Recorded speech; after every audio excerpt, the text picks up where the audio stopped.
नमस्कार. आज आपण बघणार आहोत कमळाची फुले ड्रॉ कशी करायची.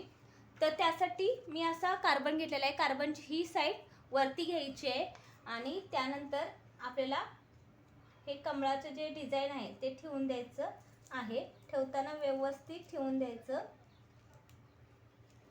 मागं पुढे होता कामा नये. व्यवस्थित आपला कार्बन लागलाय का बघून घ्यायचं, कारण कार्बनवरतीच आपली डिझाइन अर्धी डिपेंड आहे. तर अशा प्रकारे व्यवस्थित कार्बन लागलाय की नाही बघून घ्यायचं.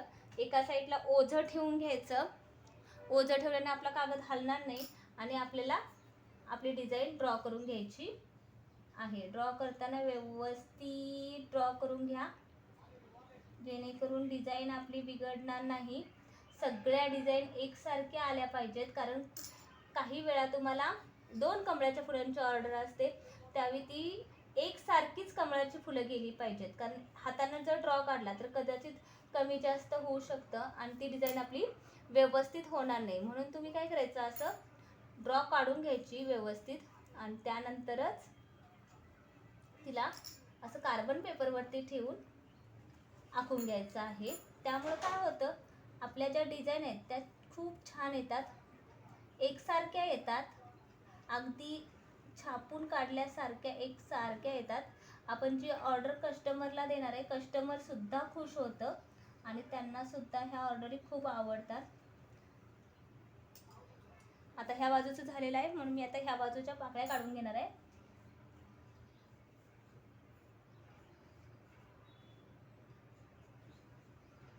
ह्या अशा प्रकारे काढून घ्यायचे. लक्ष द्यायचं आहे, चुकता कामा नये. कोणती एखादी पाकळी काढायची, ड्रॉ करायची राहिले का ते सुद्धा लक्षात घ्या, कारण घाई गडबडीमध्ये एखादी पाकळी आपली ड्रॉ करायची राहून जाते आणि कार्बन उचलल्यानंतर लक्षात येतं, पण ते नंतर आपण करू शकत नाही. आता हे झालं, त्यानंतर काय करायचं, कार्बन उचलून ह्या साईडनं बघून घ्यायचा, ड्रॉ व्यवस्थित आलाय का, ओके आलेला आहे. त्यानंतर या साईडनं सुद्धा बघून घ्यायचा, व्यवस्थित आलाय का, व्यवस्थित आलेला आहे. तर त्यानंतरच आपल्याला जिथं पण असं बघून घ्यायचं आहे आणि कार्बन काढून घ्यायचा. ओके, हे आपलं एक फूल उठलेलं आहे. छोट्या कात्रीने हे पहिल्यांदा कट करून घ्यायचं आहे व्यवस्थित.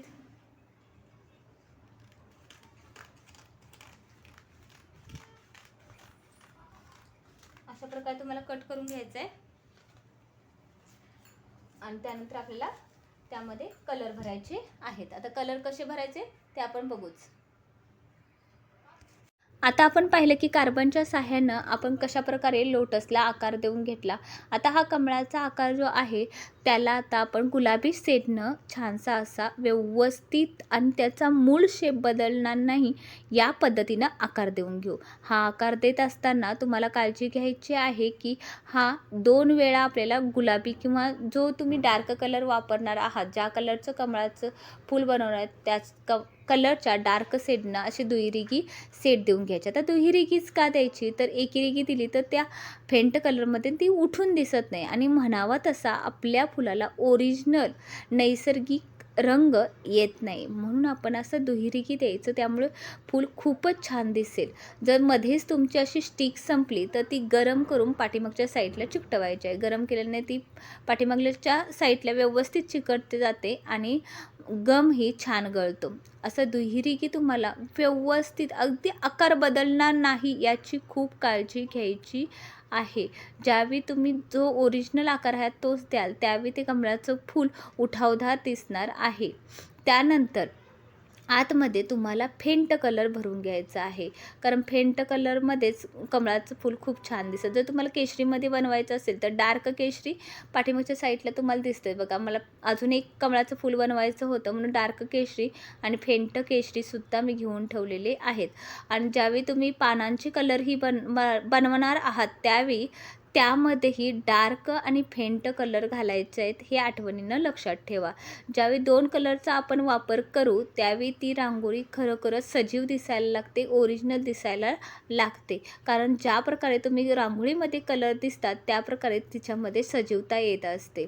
अशा प्रकारे ते छान चिकटलेत की नाहीत हे सुद्धा बघून घ्यायचं आहे. कारण घाई गडबडीत आपल्याकडून गम कधी-कधी जास्त कमी पडतो आणि रांगोळी चिकटवायची राहून जाते. त्यामुळे नंतर ती निघण्याचीही शक्यता असते. ज्यावेळी आपण एखाद्या कस्टमरला आपली ही कला देत असतो, त्यावेळी त्यांच्याकडून आपल्या कलेचं कौतुक झालं पाहिजे एवढं लक्षात ठेवा. त्यासाठी कितीही कष्ट घ्यायला लागले तर तुम्हाला घ्यावेच लागतील. आणि असं छान असं डार्क आणि फेंटमध्ये तुम्ही ज्यावेळी कलर द्याल त्यावेळी खूप छान रांगोळी दिसेल.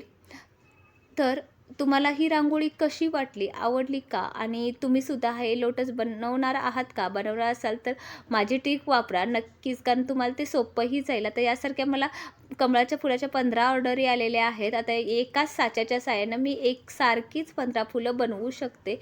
म्हणजे मला प्रत्येक वेळी वेगवेगळी डिझाईन काढावी लागणार नाही. तुम्हाला ही ट्रिक आवडली असेल तर नक्की माझ्या चॅनेलला लाईक आणि सबस्क्राईब करा आणि व्हिडिओ शेअर करायला विसरू नका. भेटूया पुन्हा एकदा पुढच्या रांगोळी घेऊन, ज्यामध्ये तुम्हाला वेगळं काहीतरी शिकायला भेटेल.